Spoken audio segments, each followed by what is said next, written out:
Hi friends, വീണ്ടും ഒരു പുതിയ വീഡിയോ ആയിട്ട് വന്നിരിക്കുവാണ്.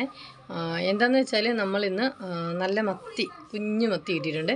അത് മത്തി പീര വറ്റിക്കുന്നത്, അതായത് തേങ്ങാപ്പീരയും പച്ചമുളകും മഞ്ഞളും ഒക്കെ ചേർത്ത് പീര വറ്റിക്കുന്നത് നമുക്ക് നോക്കാം എങ്ങനെയാണ്. ഓരോരുത്തർക്കും ഓരോ ടേസ്റ്റാണ്.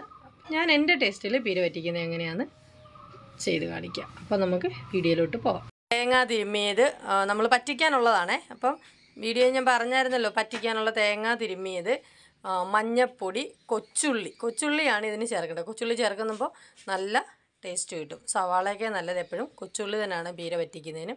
പിന്നെ കാന്താരിമുളക് എന്ന് പറഞ്ഞാൽ കുറച്ച് പഴുത്ത മുളകുണ്ടായിരുന്നു. അത് ഒരാൾക്ക് പാകി കിളിപ്പിക്കാനായിട്ട് കൊടുത്തു. പിന്നെ ഇവിടെ നിന്ന് 2 സൈസ് കാന്താരി, ഇത് 3 സൈസ് കാന്താരി ഉണ്ട്. ഇതാ വലിയ മുളക്, പിന്നെ വെളുത്ത മുളക്, വെള്ളക്കാന്താരി, വലിയ കാന്താരി, അങ്ങനെ 3 സൈസും കൂടാണ്. എരിവുണ്ടാവും, നല്ല എരിവ്. പിന്നെ ഇതിനകത്ത് ചേർക്കാത്ത സംഭവം ഉപ്പും ഇഞ്ചിയാണ്. ഇഞ്ചി ഞാൻ കൊത്തി പൊടിച്ചിടുവാണ്, ഞാൻ മിക്സിയിൽ ചതക്കില്ല, അതിന് വേറൊരു ടേസ്റ്റ് വരും അങ്ങനെ വരുമ്പോഴത്തേക്കും. പിന്നെ ഉപ്പ്, അത് മീൻ പറ്റിയിൽ പീര ചേർത്ത് ഇളക്കി വയ്ക്കുമ്പോഴേ ഞാൻ ഉപ്പിടാറുള്ളൂ. പിന്നെ പുളിയല്ല ഉപയോഗിക്കുന്നത്, മാങ്ങയാണ്. മാങ്ങ ഇപ്പോൾ മാങ്ങയുടെ സീസണാണ്, ഇഷ്ടം പോലെ മാങ്ങയുണ്ട്. അപ്പോൾ ഇതാ മാങ്ങ ഇവിടെ പറിച്ചത് പാത്രത്തിൽ ഇരിപ്പുണ്ട്, പറിച്ചതാണേ. ഇത് കണ്ടോ, പറിച്ചത് ഇരിപ്പുണ്ട്. ഇഞ്ചി ഞാൻ കഴുകി വൃത്തിയാക്കിയിട്ട് അരിയാൻ വേണ്ടിയിട്ട് വെച്ചിരിക്കുകയാണ്. അപ്പോൾ നമുക്ക് മാങ്ങായും വൃത്തിയാക്കണം, കഴുകി അരിയണം, തേങ്ങായും ചതച്ച് ഇട്ട് വരാം. എന്നിട്ട് നമുക്ക് ചേർക്കുന്ന വീഡിയോ കാണാം.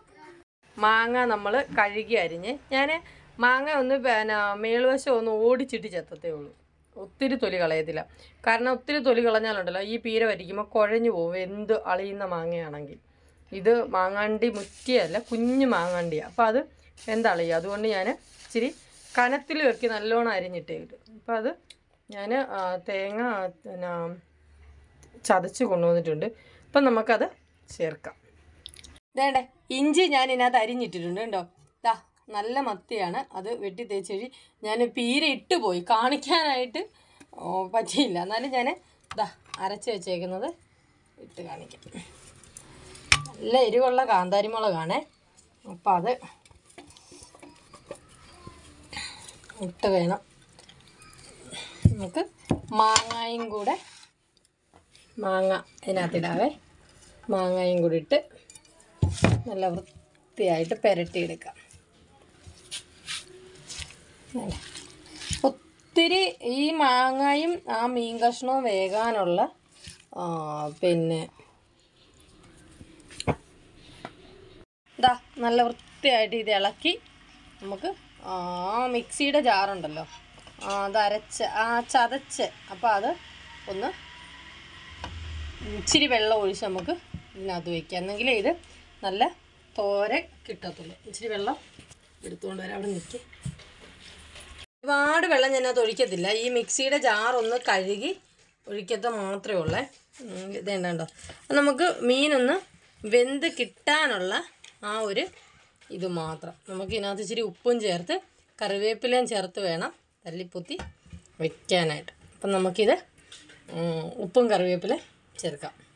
ഇതാ ഉപ്പ് നല്ല വൃത്തിയായിട്ട് ചേർക്കണം, കാരണം പുളിയുള്ള മാങ്ങ കാരണം ഉപ്പ് ഏറെ വേണേ. പിന്നെ നമ്മൾ കറിവേപ്പിലയ്ക്ക് നമ്മൾ പിന്നെ എങ്ങും പോകണ്ടല്ലോ, ഇവിടെ ഉണ്ട് ഇഷ്ടം പോലെ, നമ്മൾ എടുത്തിട്ടാൽ മതി. കറിവേപ്പിലയും കൂടെ നമുക്കിതിനകത്ത്, ഇതിൽ ഞാൻ കഴുകി വെച്ചിരുന്നത്, നിങ്ങൾ വിചാരിക്കേണ്ട, ഞാൻ ഒഴിച്ചെടുക്കുമ്പോഴേ അത് കഴുകിയാണ് പെരയ്ക്കകത്തോട്ട് വെളി പൈപ്പിൻ്റെ അടുത്ത് കൊണ്ടുപോയി. അപ്പോൾ നമുക്ക് പിച്ചിയിട്ടിട്ട് 2-3 തണ്ടും കൂടെ അങ്ങ് പിച്ചിയിടാം. കരിവേപ്പിലയ്ക്ക് എങ്ങും പോകണ്ടല്ലോ, അത് ടേസ്റ്റായിട്ട് ഇരിക്കാം. അപ്പോൾ ഇത് നമുക്ക് അടുപ്പയിലോട്ട് വെച്ച് പറ്റിക്കാം. നമ്മൾ ഗ്യാസ് കത്തിച്ച് ഇനിയിപ്പോൾ ഇതൊന്ന് അടച്ച് വെച്ചിട്ട് തിള വരുമ്പോൾ നമുക്ക് നോക്കാം. ഇതിൻ്റെ മേളിലിങ്ങനെ അരപ്പ് ഇതെല്ലാം തിളച്ച് കയറി വരുമ്പോൾ നമുക്ക് സ്പൂൺ കൊണ്ട് ഇളക്കാം. അപ്പോൾ ഇത് മീൻ പറ്റിക്കുന്നത് നമുക്ക് വെന്ത് കഴിയുമ്പോൾ കാണിക്കാം. നല്ല സൂപ്പറായിട്ട് പീര ആയിട്ടുണ്ട്, മീൻ പറ്റിച്ച് കണ്ടോ, നല്ല ടേസ്റ്റുണ്ട്. ഞാൻ ടേസ്റ്റ് നോക്കി, ഇതിനകത്ത് അടിപൊളിയായിട്ടുണ്ട്. ഇത് സന്ധ്യ ആയതുകൊണ്ടാണ്, നമുക്ക് എൻ്റെ മൊബൈലിന് വലിയ ക്ലാരിറ്റി ഒന്നുമില്ല, പഴയ മൊബൈലാണ്, അപ്പോൾ അതുകൊണ്ട് ആണിതറിയാത്തത്. ഇതാ ഇത് നോക്കൂ, മാങ്ങയൊക്കെ അതേ പഴുതി കണ്ടോ. ഞാൻ പറഞ്ഞില്ലേ മാങ്ങ ഒരുപാടായി കഴിഞ്ഞാൽ വെന്ത് ഇത് പോകുന്നേ കണ്ടോ, മാങ്ങ ഇരിക്കുന്നുണ്ടോ. നല്ല സൂപ്പറായിട്ട് പറ്റിച്ച് നല്ല മണമുണ്ട്, തുറന്നപ്പോൾ കാന്താരിയുടെ നല്ല മണം. അപ്പോൾ ഇത് നമുക്ക് അടുപ്പിൽ നിന്ന് ഗ്യാസ് ഓഫ് ചെയ്തിട്ട് എടുക്കാം. ഇത് ഞാനിവിടെ കൊണ്ട് ഇറക്കി വെച്ചിട്ടുണ്ട് കേട്ടോ.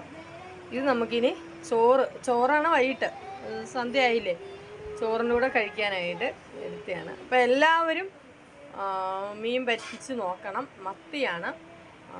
ഓരോരുത്തർക്ക് മീൻ പറ്റിക്കാൻ അറിയത്തില്ലെന്ന് ഞാൻ പറയുന്നില്ല, എല്ലാവർക്കും അറിയാം. പക്ഷേ ഓരോരുത്തർക്കും ഓരോ ടേസ്റ്റാണ്. അപ്പോൾ എൻ്റെ ടേസ്റ്റ് ആയിരിക്കത്തില്ല മറ്റുള്ളവർക്ക്. അപ്പോൾ അതുകൊണ്ട് എല്ലാവരും ഇതുപോലെ പറ്റിച്ച് നോക്കുക. പറ്റിച്ചിട്ട് നല്ല അഭിപ്രായം പറയുക. കമൻറ്റ്, ഷെയർ, ലൈക്ക്, സബ്സ്ക്രൈബ് എല്ലാം ചെയ്യുക. അപ്പോൾ അടുത്ത വീഡിയോ ആയിട്ട് വീണ്ടും വരാം.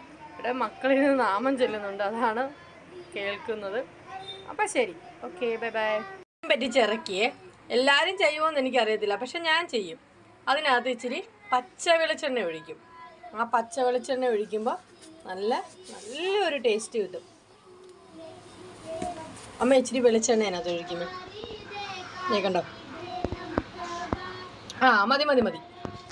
എന്നിട്ട് നല്ലോണം ഒന്ന് ഇളക്കി എടുക്കുക. ഇളക്കി എടുത്ത് കഴിയുമ്പോഴത്തേക്ക് നല്ല എരിവുണ്ട് കേട്ടോ. കാന്താരി മുളകിനൊക്കെ നല്ല സൂപ്പർ എരിവുണ്ട് കണ്ടോ. ഒരു മീൻ പോലും പൊടിയാതെ കിട്ടിയത് കണ്ടോ. അല്ലെങ്കിൽ നമ്മൾ അല്ലാതെ വെച്ചാൽ പൊടിഞ്ഞ് ഇതാവും. അപ്പം നമുക്ക് ഇത് നല്ല ടേസ്റ്റ് ഉണ്ട്. എല്ലാവരും ചെയ്ത് നോക്കുക.